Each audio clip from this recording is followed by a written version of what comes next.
Seriously, folks, what you're about to see Larry do on this upcoming episode, don't do it. Just don't do it. Larry is crazy. So whatever you see him do, just don't do it. Promise? Okay, on with the show.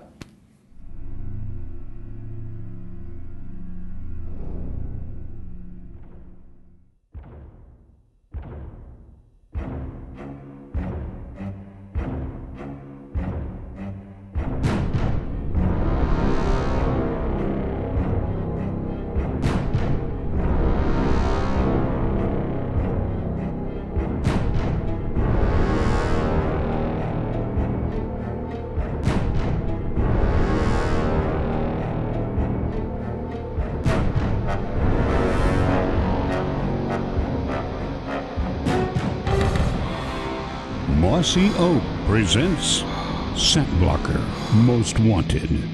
Brought to you by Mossy Oak. It's not a passion, it's an obsession. ScentBlocker, nothing gets you closer. Browning, the best there is. Ford, and your quality Ford dealers. And by Tree Spider, light, easy, fast, safe. This week on ScentBlocker Most Wanted, we're back in Colorado, hunting elk with our good friend Doug Klunder. Plus, we're headed back to Alberta to hunt black bears with Larry and the Whitaker brothers. Just last week, we saw Scott take a nice Colorado bull on Frank and Sherry Gillarducci's ranch. He's a big old, we said it the other day, a big old bodied bull. Well, this time, it's Doug's turn. And with his Winchester Model 70 in hand, this has the potential to be a very short hunt.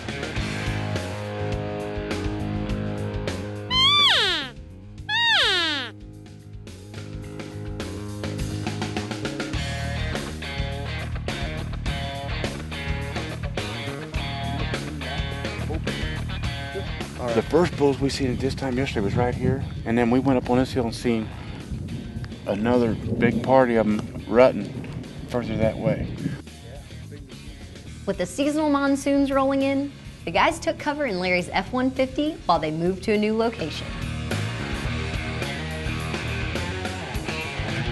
During his spring black bear hunt with the Mossy Oak crew, Larry was dealing with a whole other set of obstacles.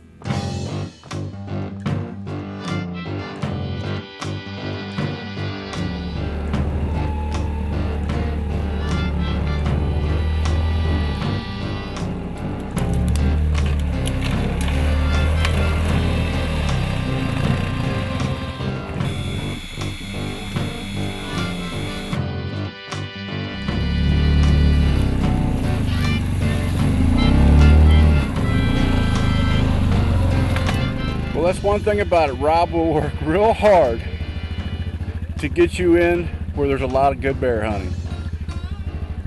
We're probably going to winch 4 or 5 times to get here in 5 miles to a place he knows is loaded with really good bears. So when you talk about wilderness hunting, getting way into the wilderness to hunting them, old Rob Reynolds will get you there.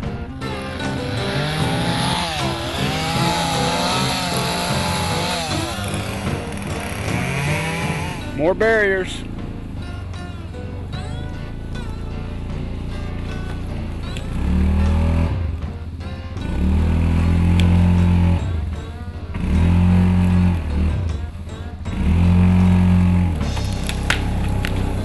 Time to go.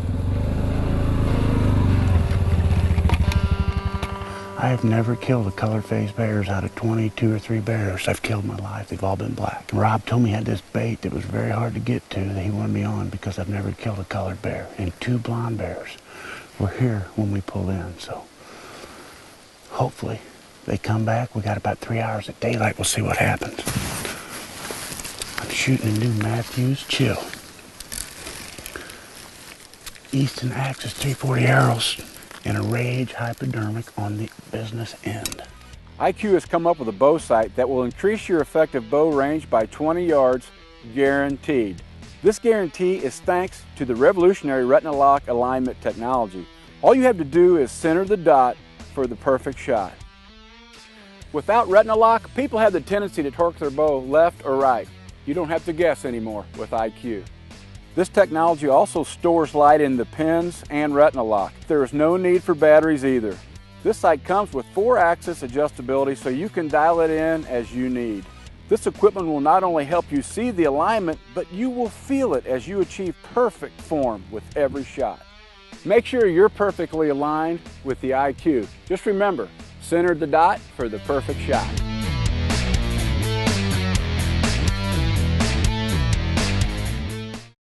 This segment of ScentBlocker Most Wanted is brought to you by Matthews, catch us if you can, and by Rage, leading the evolution in lethal technology. Welcome back to ScentBlocker Most Wanted. This week we're hunting bears and bulls in Alberta and Colorado.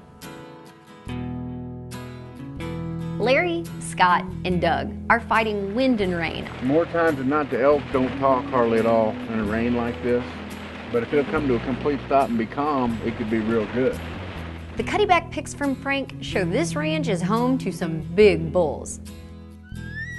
But with the storms rolling through, the guys know it's not just the waterhole hunt that's being affected. Even the basic strategy of calling and glassing gets shut down with the wind and rain.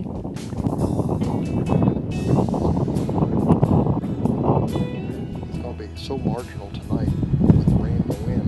And tomorrow morning will be a ripper morning. It'll be awesome. Bugle one more time. If we don't hear one, we'll wait him out till tomorrow.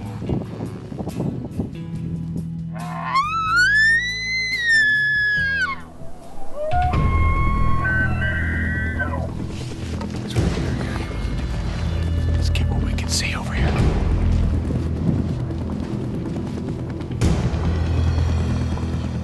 I need you to be right in behind Doug.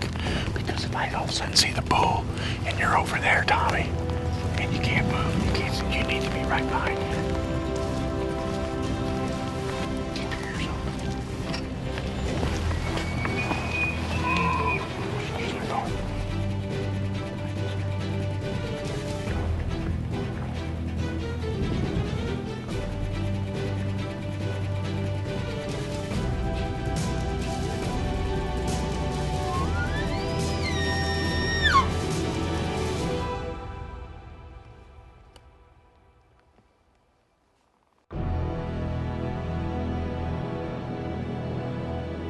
After what seemed like forever without a response, the guys packed up for the day, leaving their hopes pinned on a still morning. Hey, you remember at the beginning of the show, Lauren warned you don't do things personally that you see me do. Well, let me explain that a little further. I've had a lot of close encounters with bears, and I'm not an expert, but I can kind of read their body language and things and see if they're aggressive or not. But this is something that a novice person should never go out and do. I put my life in my own hands, and I'm a big boy. If something happens to me, that's my fault. I would never suggest that any of y'all go out and try and play with black bears. But on the other hand, this bear kept coming in close. She was a blonde female that was totally legal, no babies, but I just wanted a bigger one than that, and I don't like shooting sows, but she was so much fun to watch, and it was the most beautiful bear I'd ever seen in my life. And we're hunting from the ground, and she just keeps coming up closer. Well, I had a bucket of bait that I had in the blind with me that I was going to leave at dark when we left. So I started tossing bait out, and she was coming like right up to me and getting it. And I'm thinking, there ain't no way that bear would eat it out of my hand, would it? Now, it took her 25 minutes of back and forth and coming in and then changing her mind, and then finally here she come. The whole time I'm watching her in the face to make sure she didn't get snarly looking, aggressive looking or anything, or I would have aborted the mission.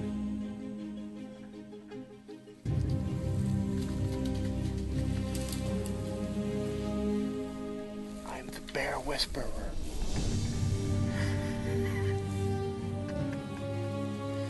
That's a first for me. And that was truly one of the coolest wildlife experiences I've ever had in my life. I got to tell you, this was a bear hunter's paradise. Every day we were out, we were on base where we see multiple bears. We saw a lot of neat stuff happen in the bear woods. Like this little bear come in and took our remote camera and made a toy out of it. Come back in there the next day, and it didn't take long, and here come this blonde boar. Now, when I first see him, I see this blocky head and little short ears, and I'm like, oh man, I'm gonna get me a blonde bear. Well, as he got closer, I got to looking at him, and I've seen enough bears, and bears are hard to judge. He was just borderline the size I want to shoot. And I could tell by this bear, the way he acted, he'd come in, get bait, and leave and look around, that he was worried about being attacked by a bigger bear. So I got this in the back of my mind, so I let him go. I'm holding out.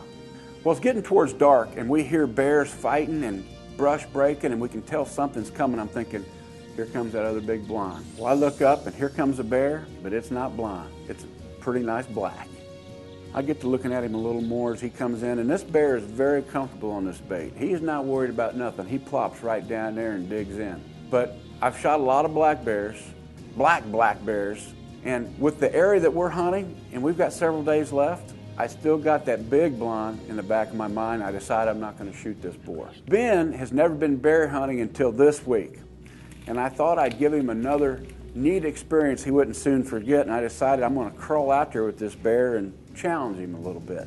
So I tell Ben, hey, you want to see something cool? Watch this, I'll tree him. And he goes, do what?